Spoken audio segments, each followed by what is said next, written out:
বন্ধুদের সুপ্রভাত জানিয়ে আজকের দিনটা খুব ভালোভাবে শুরু করছি বন্ধুরা, আপনাদেরকে সাথে নিয়ে যাচ্ছি কোথায়।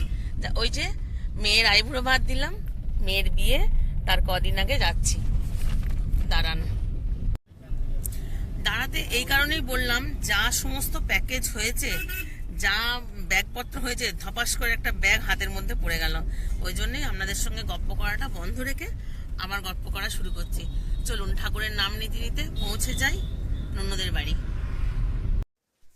বন্ধুরা, এই এসে পৌঁছালাম ননদের বাড়িতে, একটু বেড়াতে এসছি। চলুন একটু টিফিন করে নিই, তারপরে আপনাদের সঙ্গে আবার গল্প করব। বন্ধুরা, খাওয়া দাওয়া সেরে একটু ওপরে এলাম, ননদের এটা ওপর।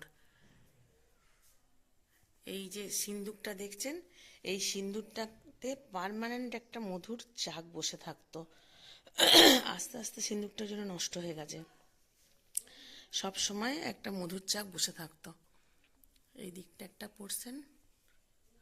আর আজকে খাওয়া দাওয়া হলো ডিম দিয়ে, কচু দিয়ে, আলু দিয়ে ঝোল, আর শাক চচ্চড়ি, পালং শাক চচ্চড়ি। আর এটা হচ্ছে ঠাকুর ঘর ওদের।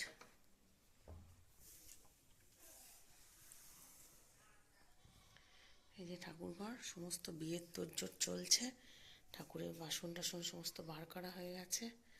আগেকার দিনের ঘর তো, সেই জন্য অনেক নষ্ট হয়ে গেছে। চলুন একটু রেস্ট করে নিই, রেস্ট করে নিয়ে আবার একটু বাজারে যাব ভাবছি।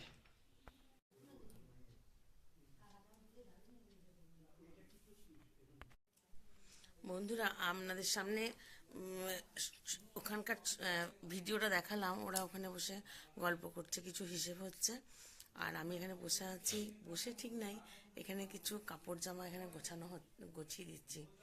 ওদের এই রুমটাতে সমস্ত কাপড় জামা থাকে, যেগুলো 12 মাস পরে, সেইগুলো এগুলো গুছিয়ে একটু দিলাম।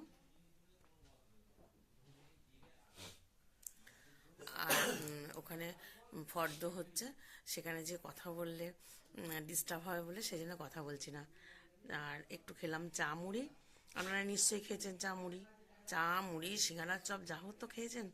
হ্যাঁ বন্ধুরা, শরীরটা আজকে একটু ভালো লাগছে, ওষুধ চলছে তো। রানুর বাড়িতে আমরা খেতে এসেছি। রানুর বাড়িতে আজকে আইবুড়ো ভাত হচ্ছে রিকির।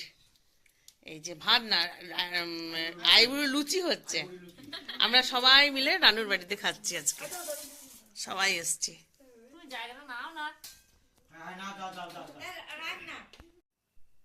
বন্ধুরা, ভিডিওটা শেষ করবো বলে আপনাদের সঙ্গে আবার একটু গপ্প করতে এলাম। দেখলেন তো, ওদের বাড়িতে খেতে গেছিলাম। ওদের খাওয়া দাওয়া বেশ ভালোই করেছিল, খুব সুন্দর আলুর দম হয়েছিল। আর গুড নাইট বলবো। আর এই ঘরের লাইটটা একটু কম, কারণ আগেকার দিনে ঘর তো, সবাই এই ওপরটা ব্যবহার করে না, সেই জন্য এরকম ছোট লাইটই জ্বালা থাকে। ওই কারণে অন্ধকার অন্ধকার লাগছে। সবাই ভালো থাকবেন, সুস্থ থাকবেন এবং সাবধানে থাকবেন। ততক্ষণের জন্য গুড নাইট, টাটা।